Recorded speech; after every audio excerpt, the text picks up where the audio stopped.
A spiritual awakening is when you are going through life asleep and then something jolts you awake. Now, some people are only awoken by a soft touch, a calling of your name, and then others have a bucket of water dumped on them. I had a bucket of water dumped on me. I'm going to give you the 6 stages because you know I like to count.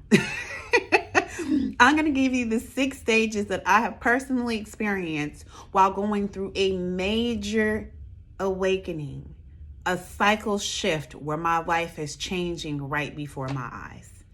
If you experience any of these, do not fret. You are on the right path, and I'll tell you why.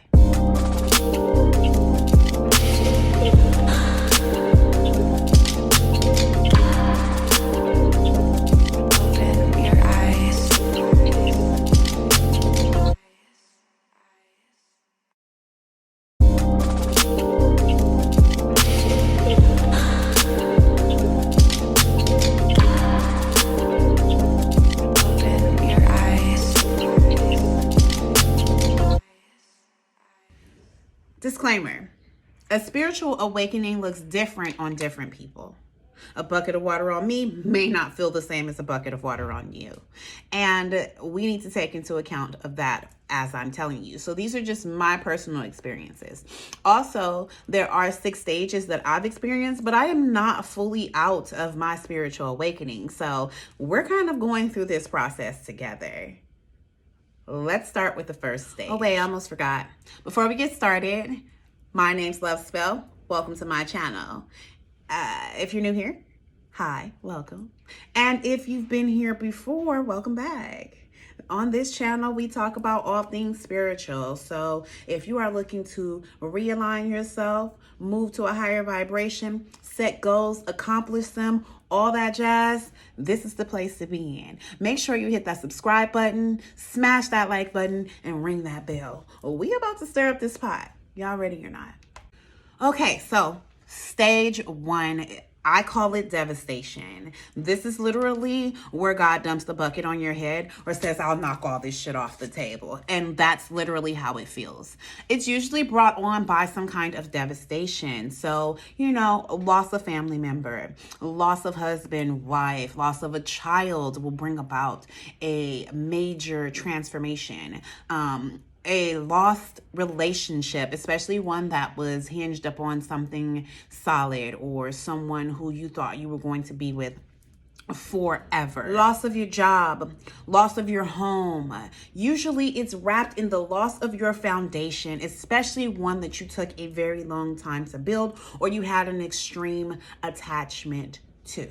This traumatic event, no matter how hard, no matter how devastating, is a trigger that emotionally brings to the surface all old wounds, all old trauma, all the things that you need to address in order to make the pivot that is going to be the pinnacle of your life's change. You might, while trying to hold on to that relationship, while trying to hold on to that home or that car, become vicious, violent even, aggressive, territorial. I mean, there's so many ways that your behaviors could play out while you're losing everything that in the longer run, it may cause shame. Like when the dust settles and everything goes down and you see how you reacted to it, it causes shame.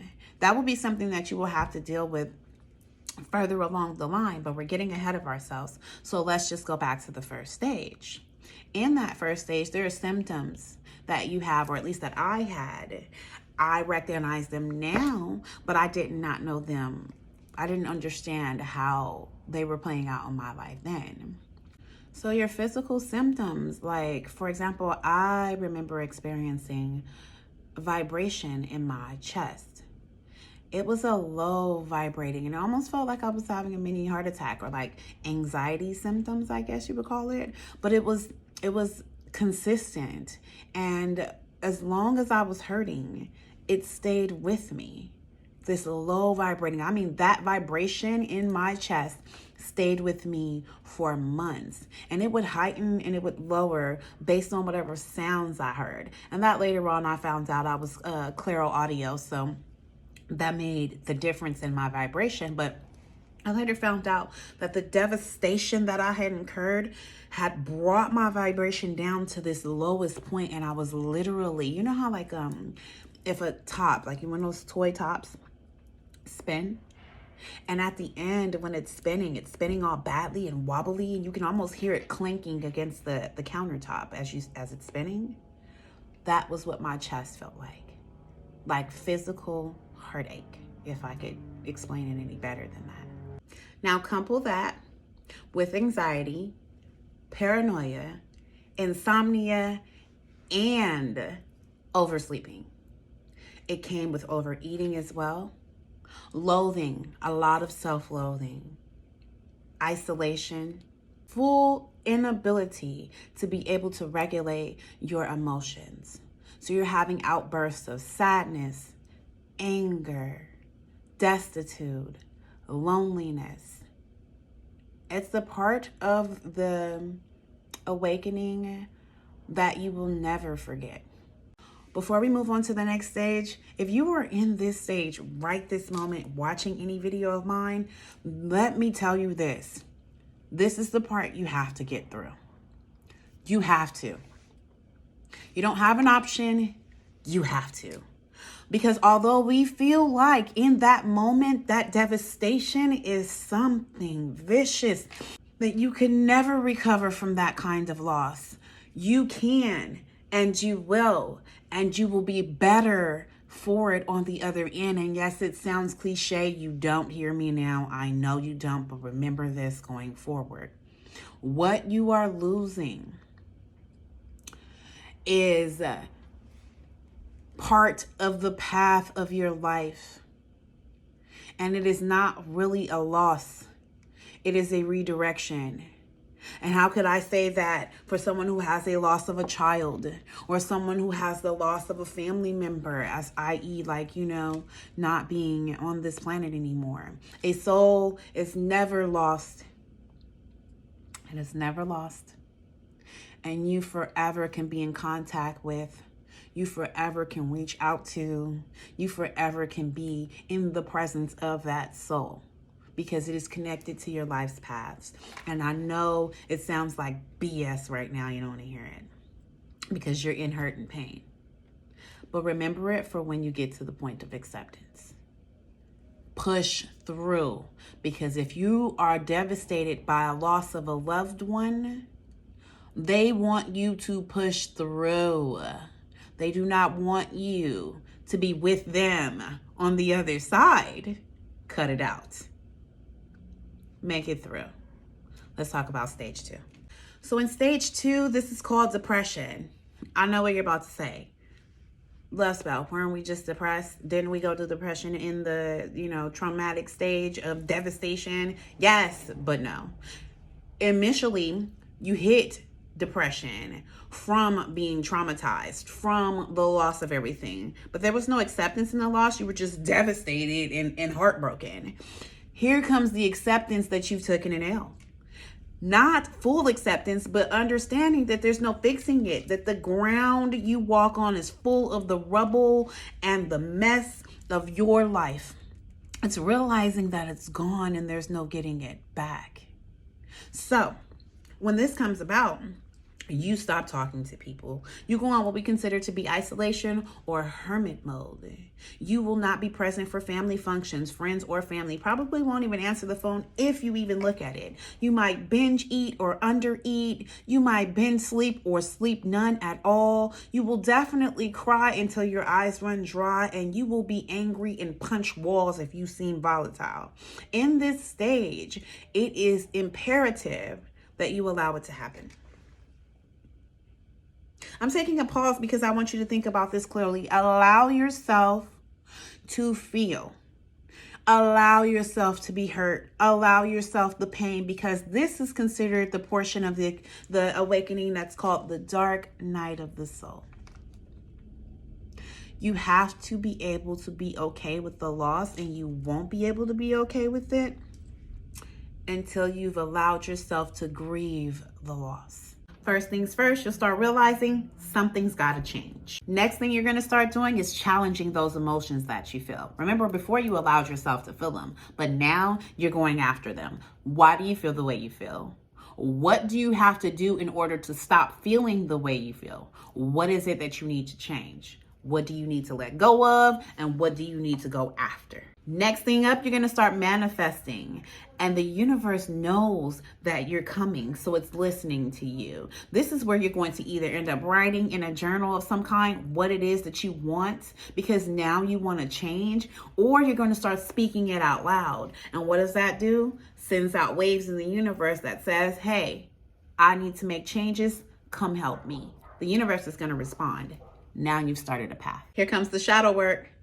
Now you're going to start telling yourself that you forgive yourself for whatever it is that you've allowed, accepted, or went on with when you knew it wasn't right, or when you had red flags and you ignored them. This is a part of self-forgiveness. People talk about forgiving other people all day long, but forgive yourself first.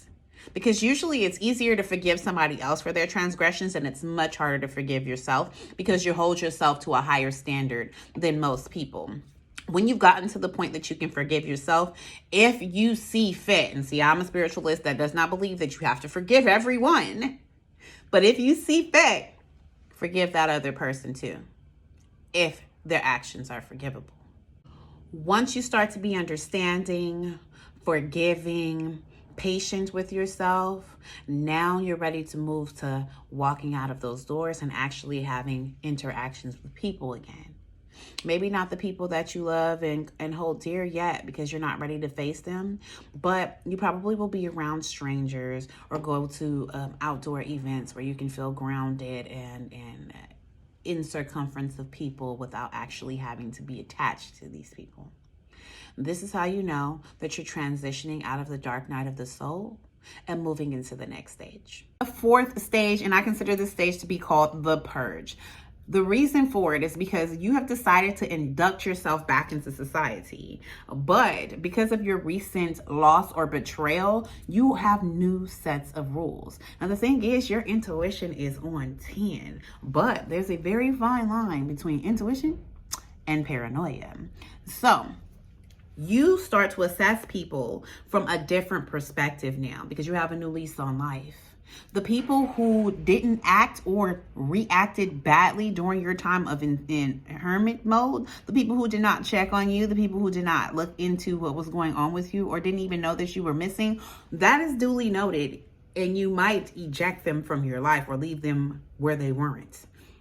Also, moving forward, everybody's actions are up for assessment, and you will be chopping and getting rid of people who seem to be a part of the things that you lost.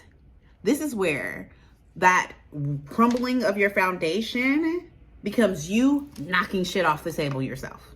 The people who were unavailable or did not even respond to the loss of your presence, you usually will leave them right where they were. You have no interest in continuing friendships or relationships with people who don't see any value in your friendship or relationship. You start to create these healthy boundaries, and people respond in so many different ways when you change up.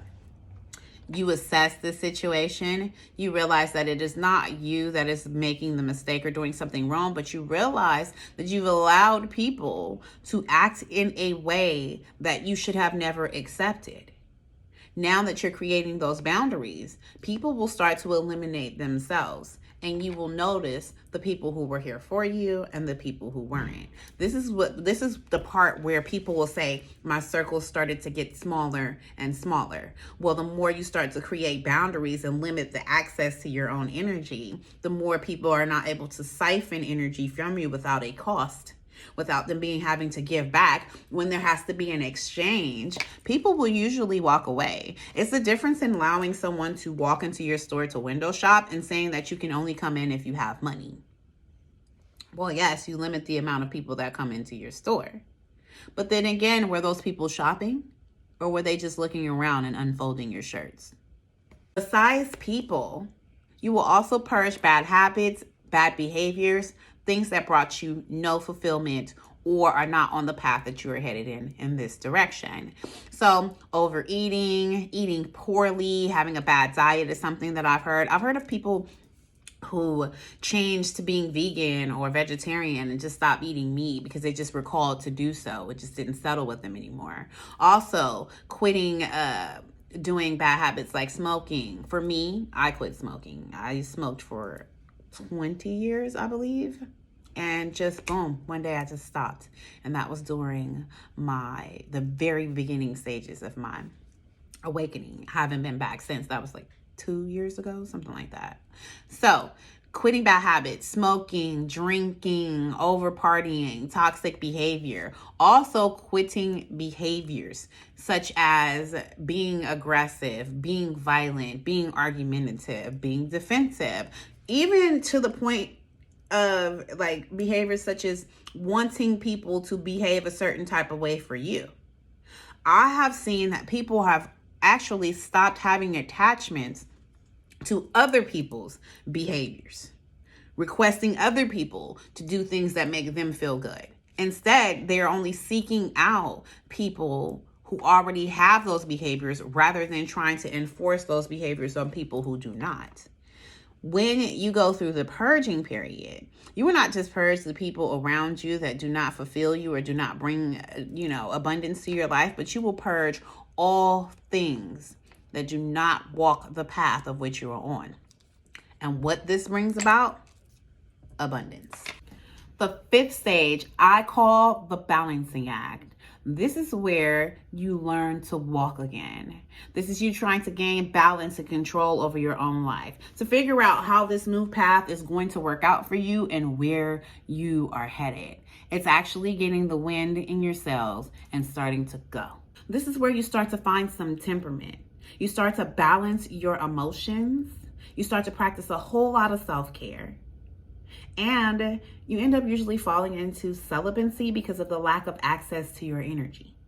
In this stage, there's a whole lot of self-pampering that starts going on. You'll start to educate yourself in different various subjects, and you will become more spiritual in whatever it is that you believe in. You start accepting your flaws and faults and even turning some of them into actual attributes. You'll be able to self-assess your triggers and hold yourself accountable without all of the shame and guilt that you had associated with in the first place. Now you're going to start speeding up and running dead into your goals. This is how you know that you successfully made it out of stage 5 and into stage 6. Let's talk about it. Let me tell you about stage 6 though, because you thought you was going somewhere. This stage is called re-isolation. I had to laugh because I'm in it right now. And boy, oh boy, what? Let's get into it. Okay, so in order to do things outside of yourself, you have to be able to fix the inside of yourself. And nothing changes from externally without internal progress. The re-isolation period is where you realize that no one else can walk your path and everything you need is internally. Isolation is where you can get things done. When you are outside partying with your friends, you are doing just that. When you are outside eating, laughing, playing, you are doing just that. And those things have their good points, their beneficial points. But when you're making life-altering moves, partying is not going to get you there. Isolation is where some of the greatest songs were written. Some of the best paintings were painted. Some of the most talented people in the world lived regularly in isolation. And the reason for it is because that is where the magic is. Re-isolation is when you realize that you have to go back and start the process of manifestation. Magicians have never been seen on a public forum creating potions. It has always been inside of the comforts of your own home. You will voluntarily go back into isolation when you come to these realizations. One, the people that you allowed to still be in your energy, you and them are not on the same page anymore. Where what you wanted and what they wanted is not conducive, and that they don't understand you completely because your perspective on life in general has changed. It's not that they're bad people. It's not that they're not people that you want to be around and love. It's just that they're not the people that you can be around for the process that you're about to undergo. Next comes this feeling. They call this feeling an inner knowing. It's where you start to feel like something's coming.